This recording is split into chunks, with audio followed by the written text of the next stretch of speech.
We are now involved into our second round of speeches. And there was a transition from the first speech.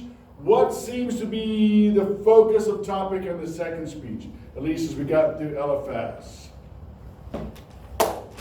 What's going to be that? Because the first one was all about the authority and how, why they could each speak, and they were talking about the continuity of the truth of divine retribution from different sources. This time, what's the theme that they're going to be focusing on, or each one's going to have a little different twist about it? I know Bildad. Hold on, Dan, go ahead. Sorry. I guess it's just a focus on comparing Job to the wicked. Right. Like there's mention of the wicked quite a lot. Right. The wicked, and how that engages either as a warning for Job or as a judgment about Job, and it's going to kind of progress, right? Eliphaz, like he did in the first session, doesn't speak directly. So he just spoke of the wicked as kind of an illustrative. Bildad will be a little bit more, and then Zophar will be a little bit more. So the theme or the idea of the connection of the wicked to Job as a comparison is kind of the main theme of the second series of speeches. With that in mind, who are my Bildads? Okay, Bildad. Billy boy. Yeah. What did you see as you read Bildad's words of wisdom? Yeah. What stood out to you? I made notes, but the first thing that I noticed was that he warned Job of who he could become if he doesn't change his ways. Yes. And that's going to be his primary advantage. For Eliphaz, he just paints a picture. Bildad is a little bit more, you're on the precipice kind of an idea. And so a little bit stronger warning. Again, he doesn't say exactly that Job, you're in this crowd, but, okay, you're clearly heading this way. Okay. Anything else as you took your notes?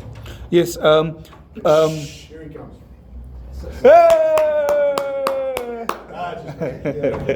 Anyway, so he said, what else? What else from Bildad? So I noticed that Bildad was anxious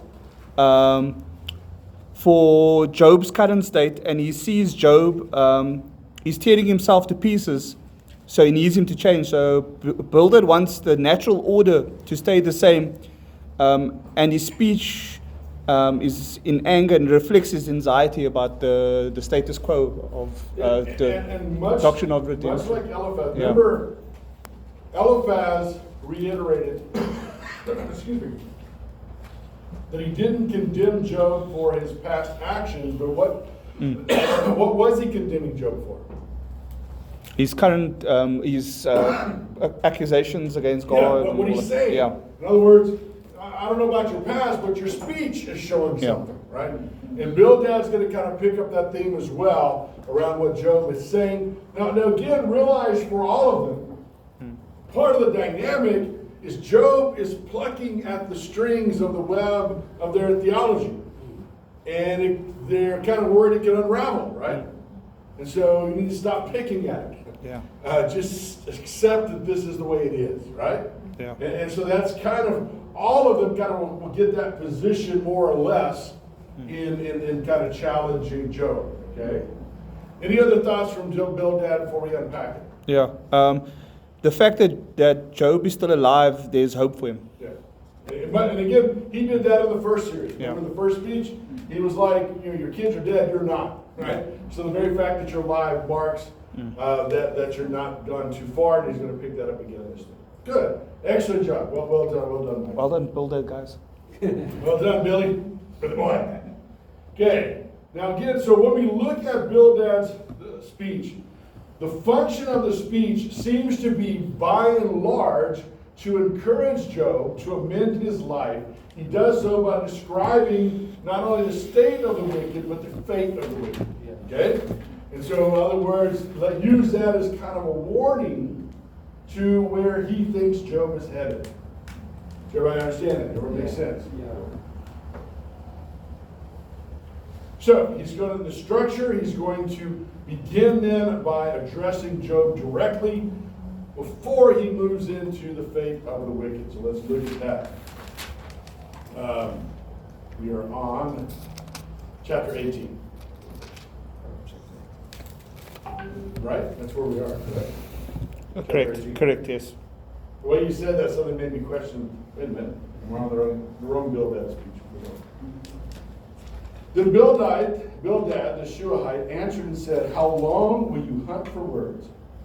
Consider then, and we will speak.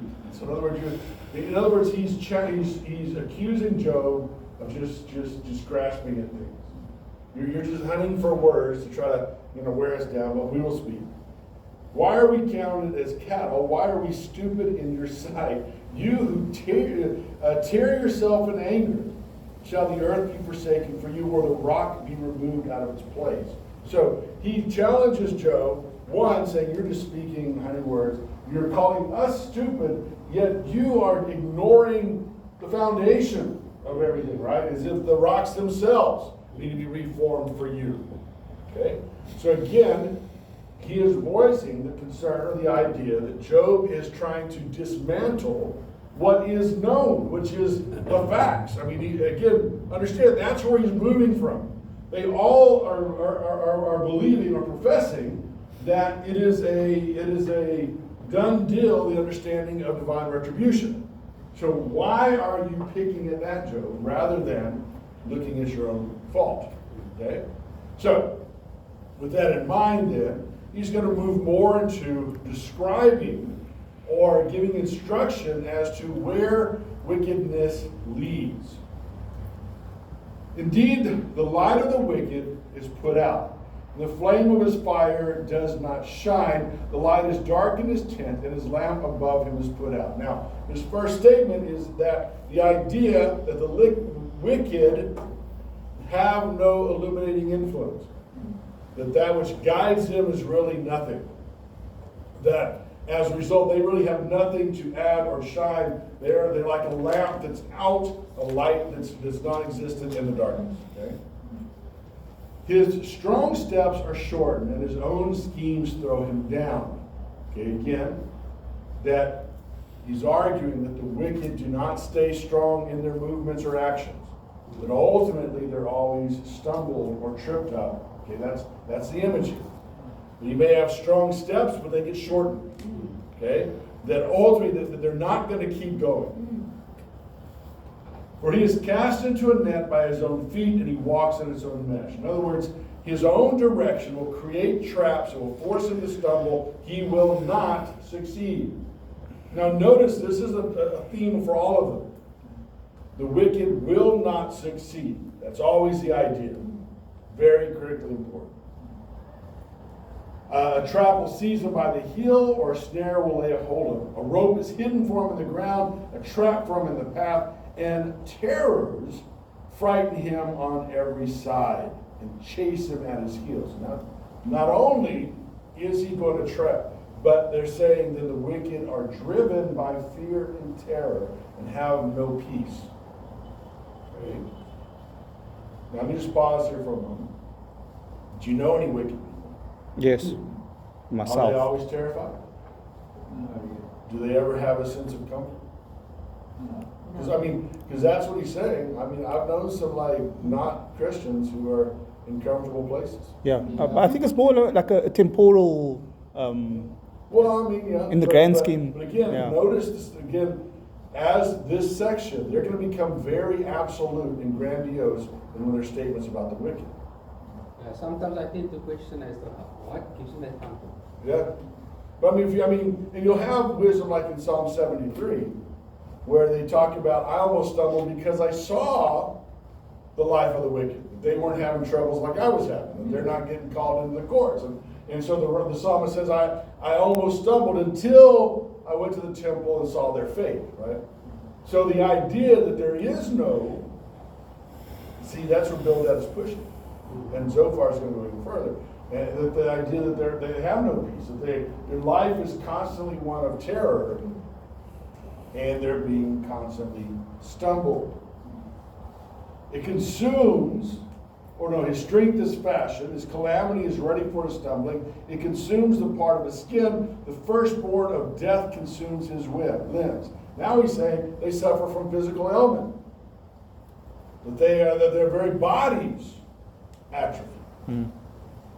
He is torn from the tent in which he trusted and is brought to the king of terrors. In his tent dwells that which is none of his sulfur is scattered over his habitation. And his roots will dry up beneath, and his branches wither above. Now, we get to the last part, which is, again, probably one of those that's more terrifying for this generation of the patriarchal period. His memory will perish from the earth, and he has no name in the street. In other words, they will not be known. They will not be remembered. They will not be acknowledged. So he is thrust from light into darkness and driven out of the world. He has no posterity or progeny among his people, and no survivor where he used to live. He will not have then descendants in generation. They of the west are appalled at his day, and the horror seizes them in the east. In other words, it doesn't matter where they are, the east or the west, everybody is ignores him or dread. There's not a sense of heaven. Surely such are the dwellings of the unrighteous, and is the place of him who knows not God. Okay, so he's painting this picture of the horrible life of the wicked. But now again, notice the tone of absolute expression. Okay? So when he talks about this instruction, he's going to say the wicked are going to come to an unpleasant end. He's going to say the wicked are trapped by their own devices, that they are going to be brought down and destroyed, and that their memory will perish. And again, this phrase here, this idea is for this generation, right? If you look at Genesis, for example, how do we know if someone was blessed? Wasn't just what happened in their life, but Joseph, he sees his grandchildren, and they remember, and so it's the idea of being acknowledged and memorized, memorialized for generations to come. So this is a very strong statement about how they're wicked, so that everyone will know about the story in a sense of what not to do. They will become a pity story. So you understand? Yeah. So he's using this then as a challenge to Job. Heed well and listen to the fate of the wicked. Okay, any question about this? Yes. Yes. What I'm seeing is that they're taking a lot of general statements and they're making it absolutes. Is that just a motif of the author, or is... But that's the very tendency of proverbial wisdom. Yeah. Proverbial wisdom, by its nature, makes a statement without any nuance. Hmm. Read the Proverbs Yeah. again. Yeah. Blessed is the one who does this, the foolish does this. Which then are generally true, but are they absolutely true? Yeah. Yeah. So And that's what we're seeing unpacked here. Yeah. And yet, we kind of throw out, they're not wrong. They're just not exactly right. We're kind of in that little in-between moment. they're generally right. Okay? And we'll see when we come to the end, the whole concept of divine retribution gets reaffirmed at the end of the book. So it's not this is nonsense. But that's not true for Job's situation. Yeah. I mean, in the end, the wicked go to hell and the righteous go to heaven. But again, they don't have a good perspective of that yet. Yeah. But, okay? So let's look at Job's response to Bildad. There's a few things that will come out that's kind of unusual we're going to see. He's going to have a little bit multiple layer of addressing this time. There's going to be three primary points. He does not directly address God as he has in the previous speech. Okay? So a little bit different structure in this one, or elements, than we had in the previous. Excuse me. So he's going to come and first address his friends and protest against them. So let's pick up in chapter 19.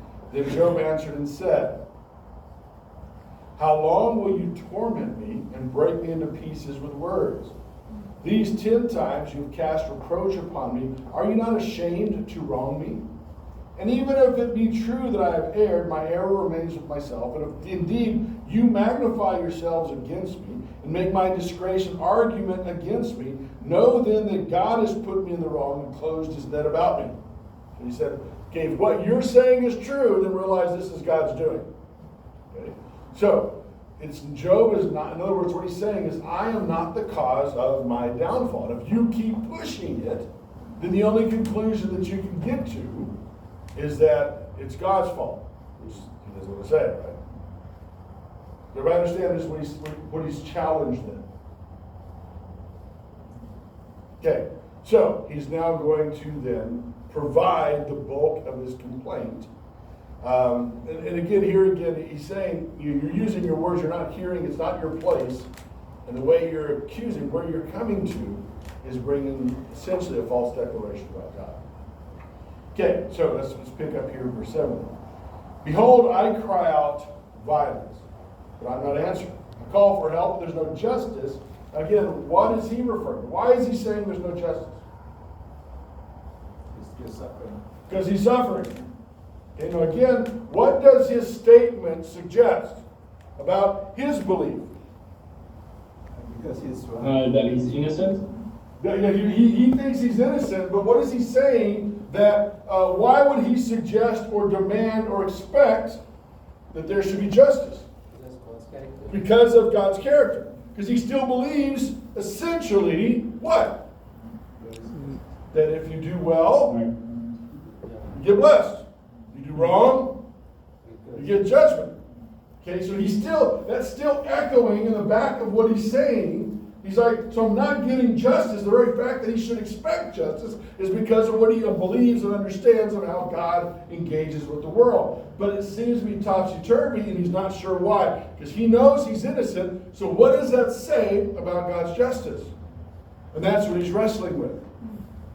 Does that make sense to everybody? So notice again, that little statement about there's no justice still belies the fact that he essentially still holds to the idea of what causes you to be blessed or judged. Cool? Yeah. But isn't it also like that's his perspective, because it's like he's creating an expectation in God that Well, justice is immediate. Well, God is. not necessarily immediate, but it must be definite. Yeah. Okay. Okay, because he's not. So he is saying again that he's experienced violence, but has not experienced any justice. But now he's going to go further, and that's where he's coming to the next statement. For he has walled up my way so that I cannot pass, and has set darkness upon my paths. In other words, I don't see any direction that I'm supposed to be going. This again belies the understanding that if God chastises you, he gives you a clear direction as to the why and what to do. We're saying God hasn't done that. He's walled up every path, so I'm stuck sitting right here. That's the image he's saying. Because remember, back in the previous one, that's one of those underlying things. If I had sinned, what? What does he believe would have happened? God would have convicted him first, okay? Not just punishment. He does not believe God punishes without the conviction. So for him, that's part of God's justice. That God convicts you of your sin, and then if you do not turn, you're punished. That's how he understands it. Okay? Are you understanding? So that's part of the dilemma here. He stripped from me my glory and taken the crown from my head. Now, he wasn't a king. What does he mean here? His integrity. His integrity's gone. Whereas he was the one that people would come to for wisdom. Now all that's taken away. So it's not just his life has been in danger, but it's all that he was within the community, everything's in danger. He breaks me down on every side, and I am gone. And my hope has he pulled up like a tree. In other words, what I thought was a little growing of hope has been pulled up. And why is he saying that? Because his friends keep talking. And the more they talk, the less certain he is that okay, something can be resolved here. Okay? So he's kindled his wrath against me and counts me as his adversary. His troops come on together. They've cast their siege ramp against me and encamped around my tent. As God's obviously using metaphor to describe how he feels besieged. He's put my brothers far from me, and those who knew me are wholly estranged from me. Now here he's kind of poking at the fringe problem. My relatives have failed me. My close friends have forgotten me. The guests in my house and my maidservants count me as a stranger. I become a foreigner in their eyes. I call to a servant, but he gives me no answer. I must plead with him with my mouth for mercy. My breath is strange to my wife, and I'm a stench to the children of my own mother. Even young children despise me. When I rise, they talk against me. All my intimate friends abhor me, and those whom I have loved turn against me. So my bones stick to my skin and to my flesh, and I've escaped by the skin of my teeth. By the way, that's where the phrase "skin of my teeth" comes from. It's So, actually here. quick question. Hold on, let me finish the one more verse. And we'll Okay. No, that's it. Okay, we're right there. My skin of my teeth. Okay, yes, your question. In the text it says, my relatives have gone away. Does that mean they also see him as guilty? His relatives? Does my what has gone away?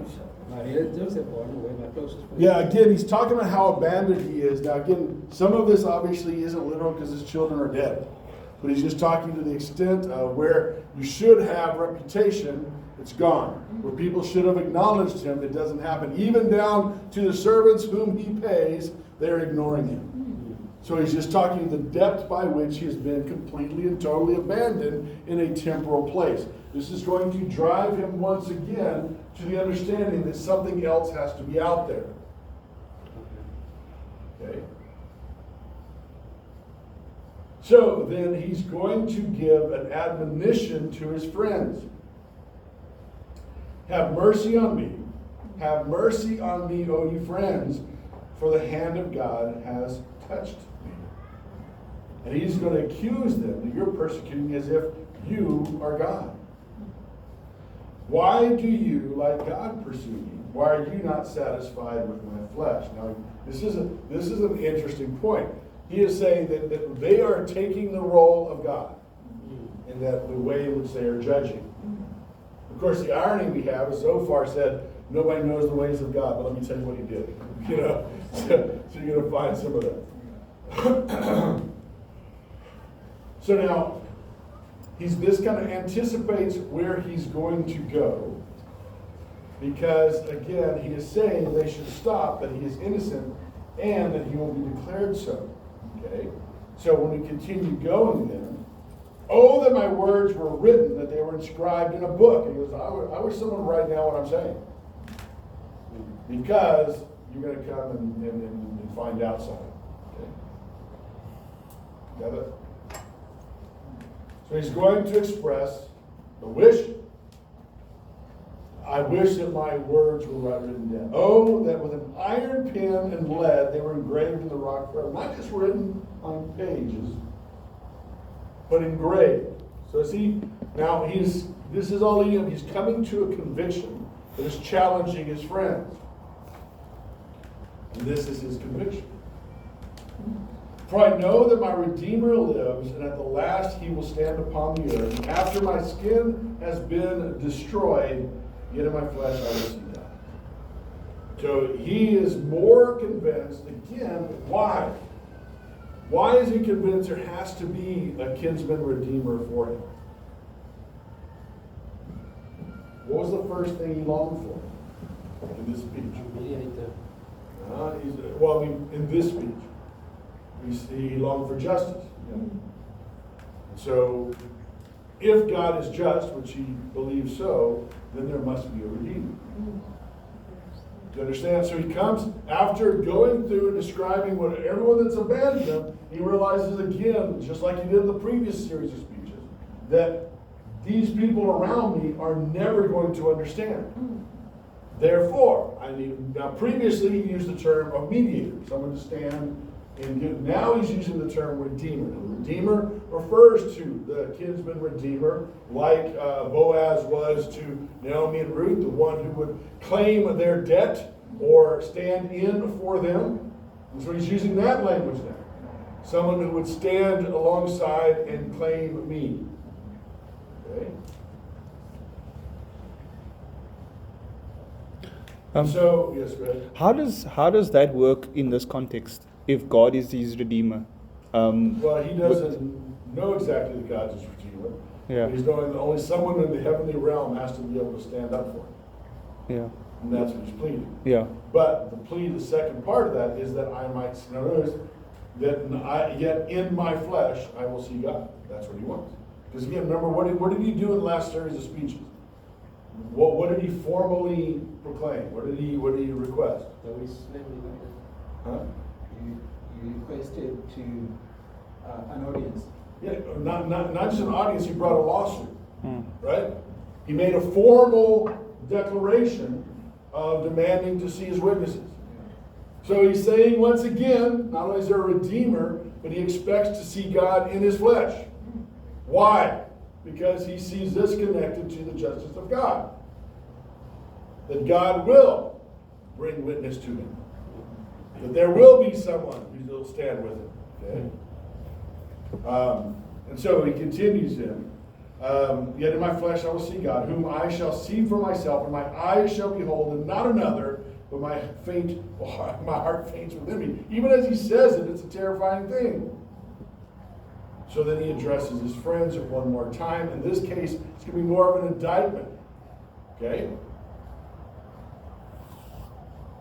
If you say, how will we pursue him? And the root of the matter is found in him. In other words, if you are saying this is my problem, that I'm the one that caused this, notice where he goes. He then brings an indictment against them.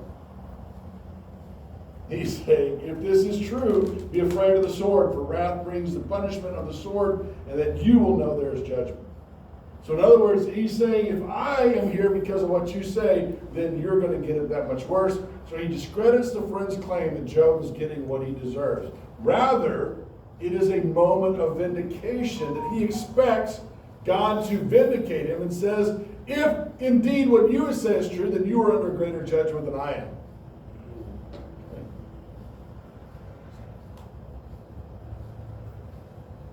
So Job's warning of the judgment to come for them, as they will get what they deserve, a judgment that will be even worse, the opposite of Job's vindication. Even as he says, even as I'm vindicated, you will be judged. Now again, this is somewhat prophetically, because that's what happens in chapter 42. We do see that reversal will take place. Okay. So any question, a very important speech again, where he moves, but are you understanding why he comes to the conclusion of the expectation of a mediator or a redeemer? Is everybody understanding this? It's not just some abstract, oh, this would be lovely, I wish I had this. He's coming to the conviction based upon what he understands about the character of God. Mm-hmm. It's critical that you get this, okay? Because he's in this two frames of mind. He believes that ultimately he stands where he does because of the actions of God. And I know we say that Satan did it, but we also understand God gave permission. So understand that nothing occurred apart from God's allowance to give Job that picture. But if that's the case, then there must be more to the story. That's what he's saying. Because of the character of God. Questions? I mean, it's critical that you're getting the flow here, because this is very important to see where Job is moving and where he's coming to understanding, because this will push as we get to the next sections as well. Yeah, I mean, for me, it's amazing how he maintains his innocence. If you look at the evidence of everything that's happened to him, I mean, if I was in that situation and I lost my family and everything, I'd be like, what did I do wrong? Yeah. But he's like, no, I'm innocent, but again, God is just. And why? What is the thing he's holding to? Is again, because of God's character, he's convinced that God will convict him of sin. Yeah. So in other words, God isn't arbitrary. Yeah. That if I had done something of this magnitude, like you're saying, God wouldn't let me know. Yeah. Okay. Now remember what was Zophar's answer to that in the first speech? Do you might remember? Because it was an important one, where he said that the reality is, Job, God already showed you all the mercy you were going to get. In other words, God should have punished you 100 times over. And he let those pass and just finally got built up. Right? And so that's the idea that, okay, you already got your free pass previously. Okay? But this is, again, the heart of the matter, because the question is, does God deserve, or does God have to let you know? I mean, Zophar's about to get there, right? But Job says, yes, based on God's character. Yeah. I mean, it's a John 15, I think, somewhere, I mean, we did the paper in NT, and he says Jesus came and he spoke to them so that they could, and teach them so that they could have guilt, so they could be aware of their guilt, so they could be convicted. Yeah, I don't remember the verse, but I believe. Yeah, no, I mean, basically. Romans 7 says yeah. something similar when Yeah. Paul talks about the purpose of the law. Right? Mm. That there is conviction that then expects response. Yeah. So, I mean, the fact that he doesn't feel convicted that he's done something wrong, therefore he maintains his innocence. But now, here's the thing, because the friends will say, you could have just forgot or not remembered. Just throw yourself on the mercy of God and get it over with. Why does Job reject that? I don't know.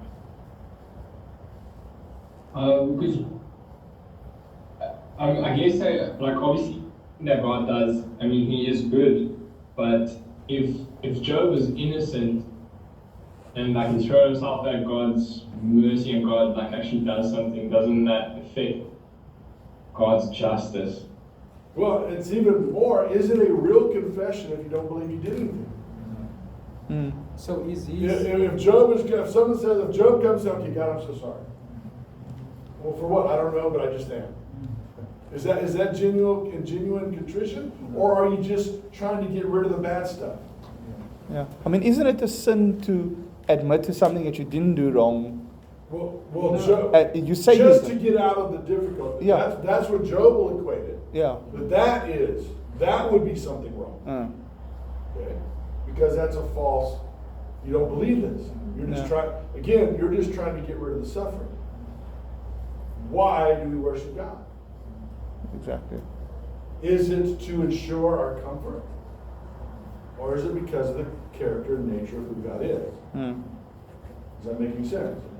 So Job's refusal to act ingenuously toward God is a part of his understanding of what it means to be, and his expectation of God to not act ingenuously toward him.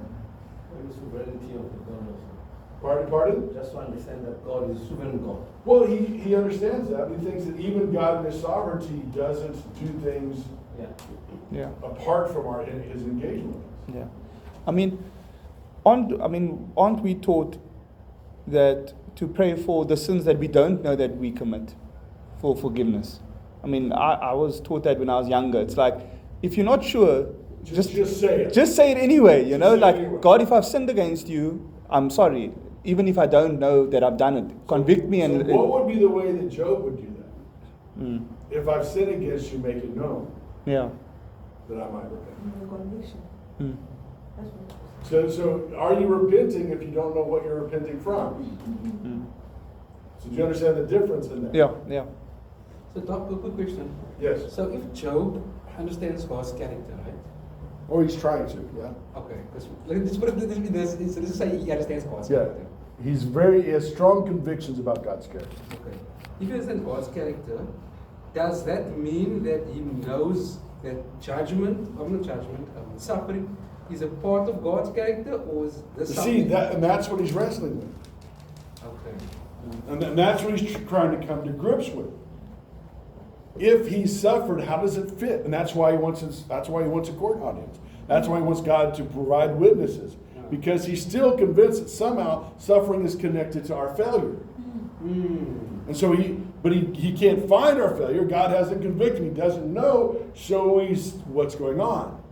Do you understand? So he's wrestling with that question. Everybody gets that? Yeah. So he doesn't deny that suffering is happening, or even that ultimately God is the cause of it. Although again, we understand God allowed Satan, but in his mind, okay, he's not even disputing. Okay, I can see it as divine because look at everything happened. Yeah. But he's saying somewhere I'm missing something, and I can't understand it. And none of you can understand it. Therefore, I need a mediator. I need a redeemer. I need somebody. You need who can something take to my happen. place. Yeah.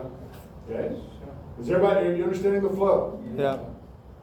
I Okay, mean, before we get to Zophar, we're going to hop off the Zoom and hop back on because we're going to keep doing that to try. Right now they're talking about wicked. In the next cycle, they're going to talk more about what are some possible explanations for suffering. Yeah. But I want you to see what we're marching through in these series of speeches are essentially popular theology of the day. Yes, Yeah. exactly. And we're finding that they're all of their theological boxes are too small.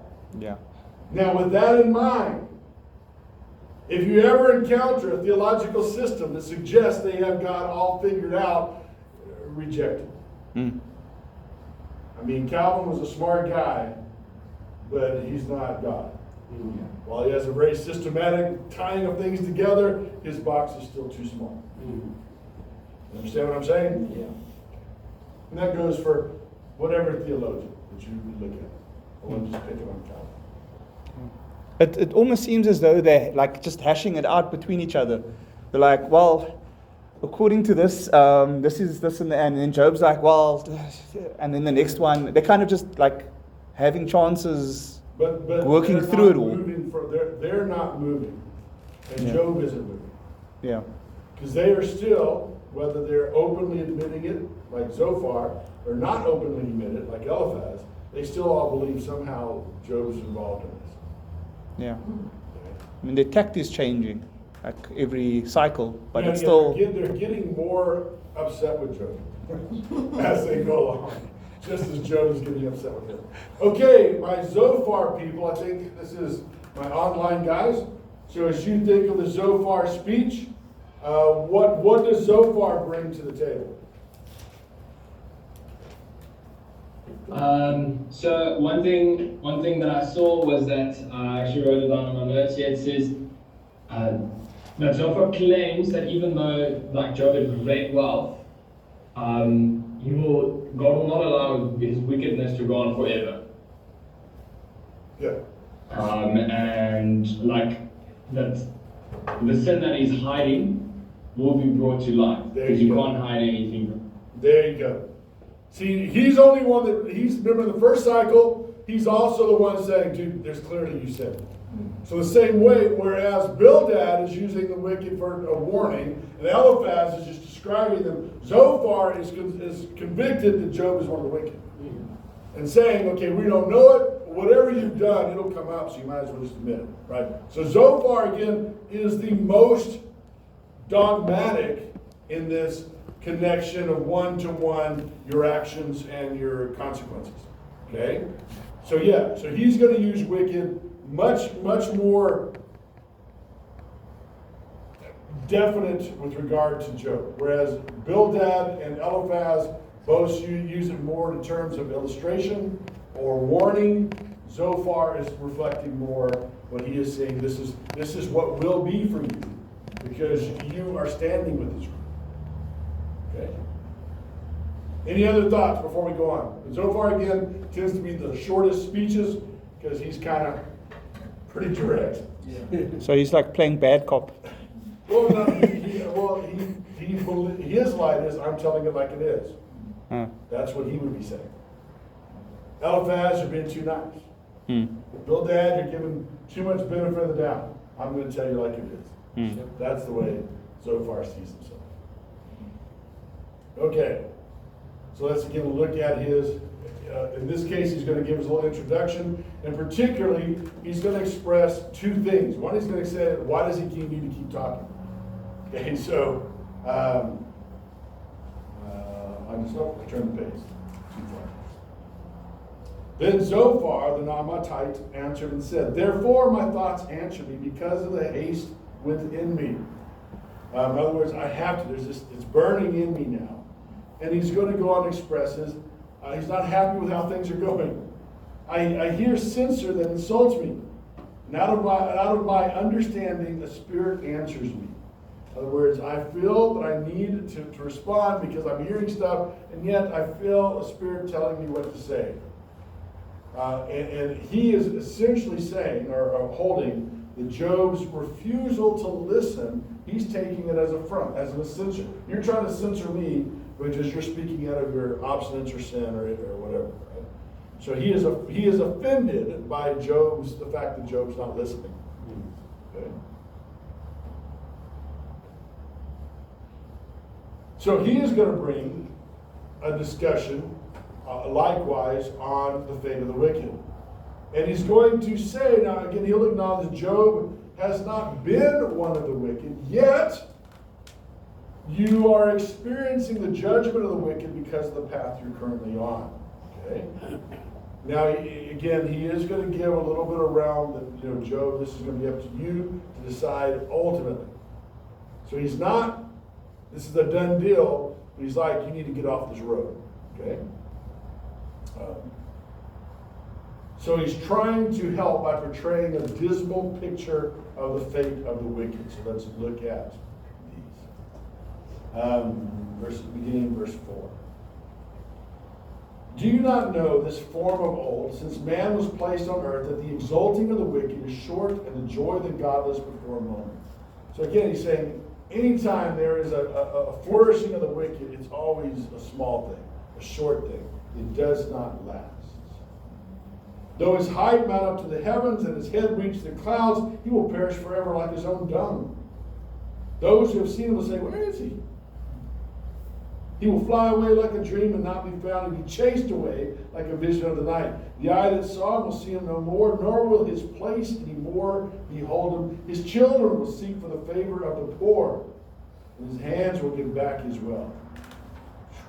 His bones are full of youthful vigor, but it will lie down with him in the dust. Meaning, even if he's a young person, his wickedness will put him out. Though evil is sweet in his mouth, though he hides it under his tongue, though he's loath to let it go and holds it in his mouth, yet his food is turned in his stomach, and his venom of cobras within him.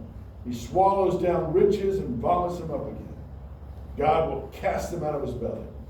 He will suck the poison of cobras, the tongue of the viper will kill him. He will not look upon the rivers, the streams flowing with honey and curds. He will give back the fruit of his toil. He will not swallow it down. And for the profit of his trading, he will get no enjoyment. For he has crushed and abandoned the poor, and has seized a house that he did not build. So again, he uses this whole eating metaphor quite a bit. I think he's hungry at this point.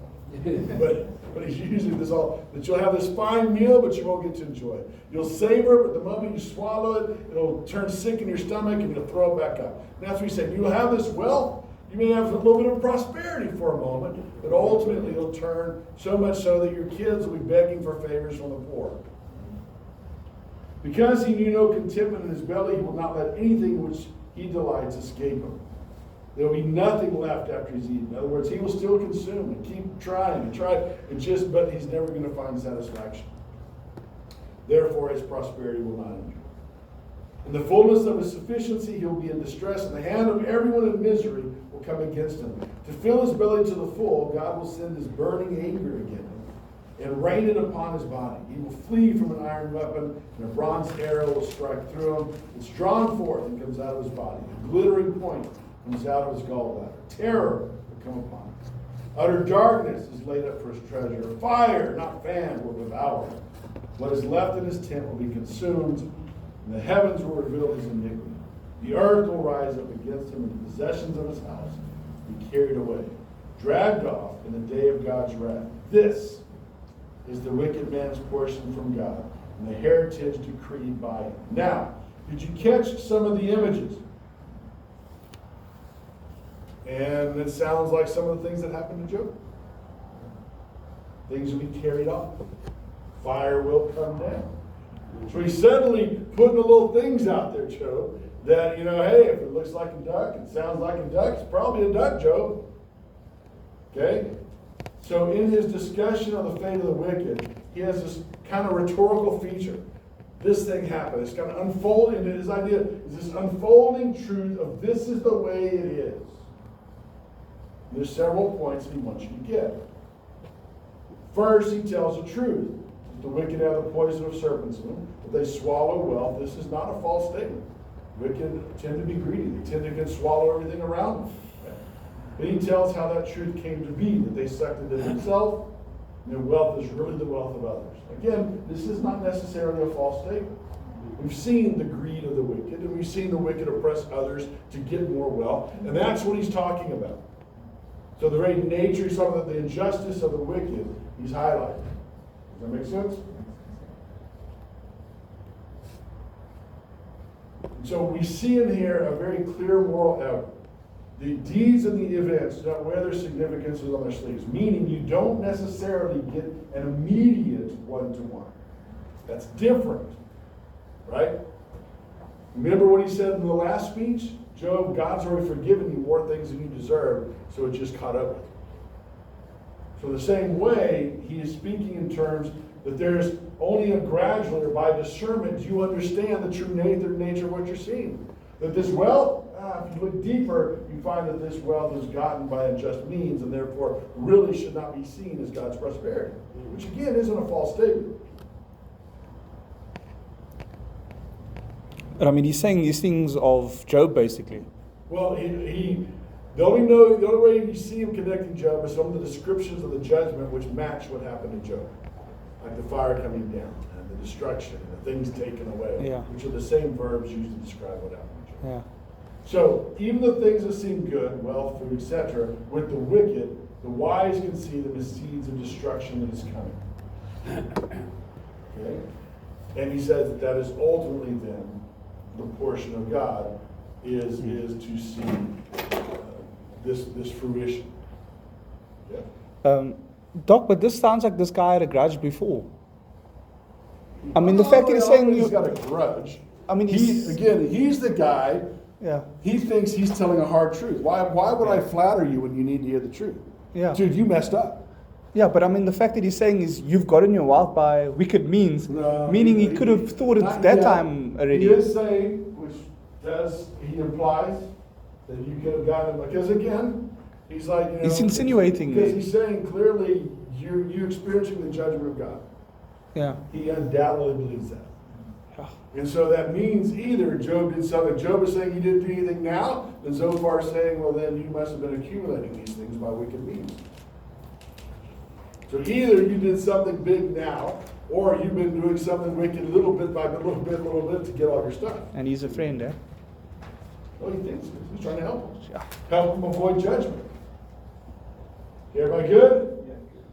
So again, you see now in the second round of speeches, wickedness is a theme, and they each have a little different picture. By the way, did you see that you got a quiz, or does it start today? You have a quiz? Okay. So I put on read this page, there's 5 questions in 10 minutes. We need one try, though. That's it, man. Yeah, you don't need to go back. There's like 4 multiple choice and 1 true and false. Oh, okay. I thought it was like something that you had to like type out, like a paragraph or something. It's multiple choice. Click this one, click that one, click that one. Okay. It's not easy though, but thanks, Doc. Yeah. Okay, so now let's see Job's response. Again, Job is also going to talk about wicked, and he's going to raise some questions about what his friends have said. And the basic is he's going to raise, do the wicked really go unpunished? I mean, because all of the friends, that's a foundational statement, a foundational idea they have all made. That God will punish the wicked. And that's clear and definite. So he's raising about, well, what does that look like? And so he wants to then call his friends to attention, and he's going to give a little mild chastisement. Then Job answered and said, keep listening to my words and let this be your comfort. Bear with me and I will speak, and afterwards, after I've spoken, then mock on. So he goes, you're not going to listen to me, but let me speak, give me a chance, and then you can keep mocking me.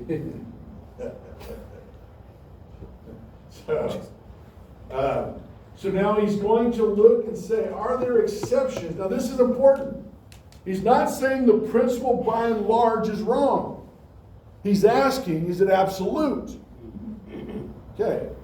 Do you understand? This is a very critically important distinction Job is starting to make. Okay? So everybody understands what I mean by that, right? That can the general principle of wicked and righteous, foolish and wise, good and bad, can they be absolutized as far as our temporal experience? Okay, so he's going to then challenge or make a statement regarding this and looking specifically, is going to bring his complaint. As for me, is my complaint against man? Well, why should I not be impatient? In other words, you're saying all these things about me. He's saying this ultimate questions that pay attention to what I'm saying because I have a good question. I'm sorry, I'm going to finish this. Okay. Look at me and be appalled, and lay your hand over your mouth. When I remember, I am dismayed. The shuddering seizes my flesh. Why do the wicked live? First of all, his statement here is, you should be frightened by what you see in me, because he's saying I'm innocent and yet this is all happening to me. So his question now, this is his big question. Why do the wicked live, reach old age, and grow mighty in power? Now, is this a true statement? Are there wicked people who die of old age? Yeah. Yes. But that's not what the three friends said. Right? They're going to be in terror. They're going to be struck down. And so Job was saying, well, wait a minute. I know some old wicked people. Yeah. So if what you are saying is true, then here's my question. Why do they live to be old? And why do they die in power? Yeah. Everybody understand what this question here? He's asking them. Their offspring are established in their presence, and their descendants before their eyes. Not only do they grow old, but they see their kids and grandkids. Yeah, they don't see it as blessings. Which, right. So, but remember, Bildad and Zophar both talked about how that's going to be cut off from them. Yeah. So he's just raising the question. Again, that's the problem. If it's absolute, is it absolute or not? So what do? You say this person wasn't really wicked? So the next statement, because remember, this was Bildad in particular, that they're surrounded by terror the whole time. And Eliphaz as well, they can't rest at night. So I was going to write, is that true? Their houses are safe from fear. There's no rod of God upon them. Their bulls breed without fail. Their cows calve and do not miscarriage. They send out their little boys like a flock, and their children dance, and they sing to the tambourine, the lyre, they rejoice to the sound of the pipe. They spend their days in prosperity, and then peace they go down to Sheol. Because again, that was a primary thesis for Bildad. That they just have no peace, they're always terrified. And Job's saying, is that true? Man, I see sometimes it seems like everything's going well. They're having like parties at their house. Their kids are dancing and laughing, and when they die, that's what they're experiencing. Yes. Is this not a direct response? I mean, it is a direct response, but isn't he like saying, this is you to them? I mean, he could Not be. necessarily. He is undermining each of their arguments at this point. Because again, realize these aren't just casual. This was a major theme of Bildad's speech. About the terror of the wicked. Right? And so he is challenging that, well, is this true? It seems then that they only get good things. And then he goes even further. They say to God, depart from us. We do not desire knowledge of your ways. What is the Almighty that we should serve him? And what profit do we get if we pray to him? He says, so you have some of the wicked even mock God openly. Because what do we, again, notice the question. Because it's a critical question. Why should we serve him? What profit do we get if we pray? What is the underlying assumption he's saying from the wicked? They don't pray, but they get the riches. Because that's the only reason to pray to God is to get stuff. But hey, I've already got stuff. But you understand that? So the wicked are voicing essentially what the question is. Why pray to God? Why serve God? Is it about the stuff? Well, then the wicked, the rich don't need to worry about it because they already have the stuff. You understand? So he's really challenging, again, by voicing that question, is there another reason to pray? Or is it just about the stuff? So again, when you look at Eliphaz, Bildad, and Zophar's diagnosis of the wicked, one of the common themes is they lose all their stuff. Right? So is that the reason to serve God? So you don't lose your stuff? Oh, that's a great argument. You understand what Job is challenging? Yeah. Because if that's all it is, then why shouldn't the wicked mock God? They don't need him. Yeah, even if you see it, their view and him losing everything, he's showing that you're not serving God because you lost your stuff. Yeah. He's raising that's all getting turned around for him. But this is critically the heart of the question for Job, and that's what the book is pushing. Yeah. Why worship God? Sure. Okay? Everybody understand? This is a magnificent, the Holy Spirit did a really good job with this verse. Yeah. Magnificent question that's popped up here. Okay? So if then prosperity is the end point of worship, then why do the wealthy need God? Okay? So then he's standing off to the side here. He goes, behold, it is not their prosperity in their hands, but the counsel of the wicked is far from them. But I'm not buying it. Okay? So he says it looks like they have no need of God. It looks like then their blessing has already been worked. But then he says, but I'm not going to stand with that crowd. Okay? So in other words, Job is saying that's a wrong perspective. So I'm not going to be there. But and again, that's a little subtle jab at the friends. Because they seem to be standing with them, even though they wouldn't say so, because they believe that the wicked lose these things. So Job is saying, so if this guy didn't lose it, does that mean he's not wicked? Right? That's it. Yeah. Are you understanding what he's trying to stir up here? Okay. And it is an important counter theology to making the generalization absolute. But that's the question that ultimately we're all going to have to answer: why worship God? I want to see like a counter prosperity gospel. Yeah. But that's also an appeal to experience as well. In what way? Follow that. So he's saying what I've seen, wicked people don't generally lose all their things. Yeah. And that was an argument of, I think it was Builder in the first cycle. Well, definitely, it's all three of them have made some form of that statement in the second cycle. Yeah. All of them have come to this because they have to. Yeah. If you hold to an absolute view of the principle of divine retribution, you can't have someone dying with their wealth. Because again, at this point, there's not a clear understanding of anything beyond the grave. Therefore, all they have is their livelihood. And so you're trying to make it, well, they'll be forgotten, or well, this will happen. And Job was saying, does that really matter once you're dead? Anyway. Okay, so now the second question was, well, are they punished? Because that's the other one. All of them will say, not only are they fearful, well, maybe not. Not only do they always lose their stuff, well, okay, maybe not. But then they all said, well, they're all going to get punished. And so Job is going to say, well, do they?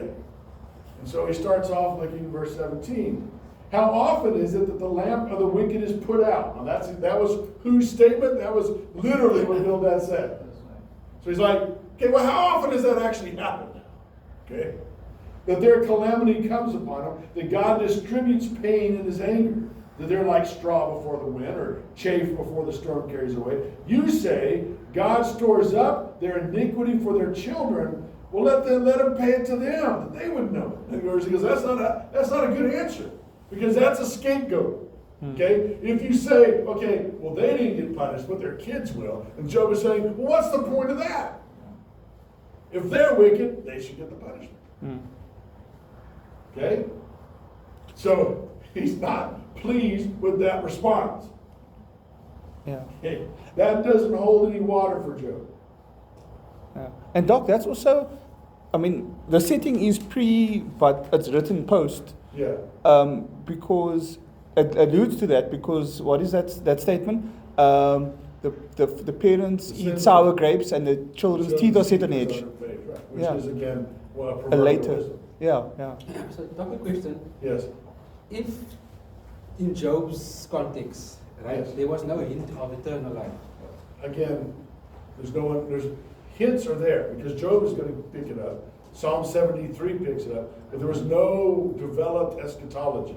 Okay. When you get to the latter prophets, so Joel, Zechariah, they're going to begin having, because it's all going to be based on God's justice. If God is just, then something has to happen to the wicked. Something has to be acknowledged for the work. But it's just not a well-developed theology until resurrection happens. Okay, so you did have a concept of it. Well, clearly he's wrestling with it, Okay. right? Now, it will come out more in later passages, but it's still not clear, okay? Their general belief is that when you die, you go to the place of the dead, and you're just there. You sleep there, or whatever. That's the idea. The place of Sheol is just a place where the dead go. It's not a place of reward or a place of judgment. It's just a place where the dead are sleeping. Yeah, That's kind of their idea. because the reason why I'm asking that is, if, let's just say we're using that as an example, that they only believe you die and that's it, Yeah. then what would be his reason to serve God? Well, see, and that's the point. If that's your understanding, then it's all about the blessing. That's why that theology developed. And Job is asking, is there another reason? Is there something more to the worship of God than simply getting stuff? But you understand why the getting stuff became, because they did not have a steadfast belief that after death there's some kind of reward. So therefore your reward is in life. And part of that reward is the stuff. And part of the reward is having kids and having. Why is it always so traumatic when a couple doesn't have kids? When Sarah's barren, or when Hannah is barren. Why is that? Because then that's seen as a curse of God, because there's no generational no ongoing testimony, no descendants, right? Because it's a temporal reality. There is nothing beyond the now as far as they know or understand. Now, obviously, resurrection, that's why everything is transformed in the New Testament. Yeah. Right? But at this point, there's just glimpses, hints, and Job is wrestling some of it out based upon the character of God. Now, again, the minor prophets, particularly the post-exilic prophets, we'll talk about it more in terms why if God is just, there must be punishment for the wicked, more than there must be reward for the righteous. But they still begin to say, okay, if it's not during the lifetime, then there must be something beyond. But again, it's not well fleshed out. Can I touch on an add-on question to this? And this might sound like a contradictory question, but there's a method to my madness. Okay. So, if you go into our context, our day and age, Yeah. would it be wrong to say that we as believers serve Jesus because he has eternal life for us? Because technically, before we come to Jesus, we technically come to him because of what he represents. Because we're sinners. We don't love him at first, he loves us at first. Yeah. Well, I mean, there's no question that we understand the dynamic of being free, being made heir, being the promise of eternity. But the question is still valid: is that why you serve God, or do you worship him because he's God? It's still a valid question for the believer. I mean, Jesus will say, why do you call me Lord and not obey me, right? It's the same thing. They're calling him Lord because they want something from him. Right? Yeah. Okay. So he then continues in this vein. Let their eyes see the destruction. Let them drink the wrath of the Almighty, not their children. For what do they care for their houses after them? When the number of months is cut off, when they die, why do they don't care? So he then moves his question, because then it looks like God is arbitrary. Will anyone teach God knowledge, seeing that he judges those who are on high? One dies in his full vigor, being wholly at ease and secure. His pail is full of milk, and the marrow of his bones most. Another dies in the bitterness of his soul, never having tasted prosperity, but they lie down alike in the dust, and the worms cover them. And he's saying, is there any difference? Oh, this one dies, this one dies. They have completely different experiences. God is over them all. Does God have is there any plan to the madness of this thing? So, again, he's raising this question because after hearing the friends talk about the wicked, he starts playing as, well, actually, what you're saying isn't true. So sometimes it looks like the wickeds get off. So therefore, is there any plan to God? Or is it just arbitrary? So he then comes to a bit of challenge at the end here. A lot of this is going to be more attack to Zophar about the absolute way in which the wicked will be destroyed. Behold, I know your thoughts and your schemes to wrong me. For you say, where is the house of the prince? Where is the tent in which the wicked live? Have you not asked those who travel the roads? Do you not accept their testimony that the evil man is spared the day of calamity? That he is rescued in the day of wrath? Who declares this his way to his face? Or who repays him for what he has done? When he's carried to the grave, watch is kept over his tomb. The clouds of the valley are sweet to him, and all mankind follow after him, and those who go before him are innumerable. How then will you comfort me with empty nothings? There's nothing left of your answer but falsehood. Sure. He's saying, are you really going to argue with me that I'm wrong here? Are you going to say that you don't know of the wicked who get away with stuff? And if you know that, then why are you being foolish here? Your words are meaningless. Boom. I would stop arguing now. Well, so far, well, the other two guys still going to have more to say. So we'll pick up a third cycle next week. Okay, so questions. Any questions or comments on this last cycle in Job's speech? But again, everybody understand the theme of this whole one is what? This whole cycle, what's been the central theme? The wicked. The fate of the wicked. Yeah. Okay? And this last speech of Job is incredibly important, like essay question kind of important. Of Job's picking apart their arguments about the wicked. Right? And that whole question about if it's all about the stuff, then the wicked don't need God. The prosperous don't need God. Okay? Any question? Oh, why did you say essay question? What's exam question? I'm just trying to help you, man. I know. I'm just trying to help you. No, I'm just trying to get more. Just trying to trying help to help you, that's all, understand? That's fine. He's just trying to help. I mean, it doesn't mean it will be that essay, but it means that's a good essay.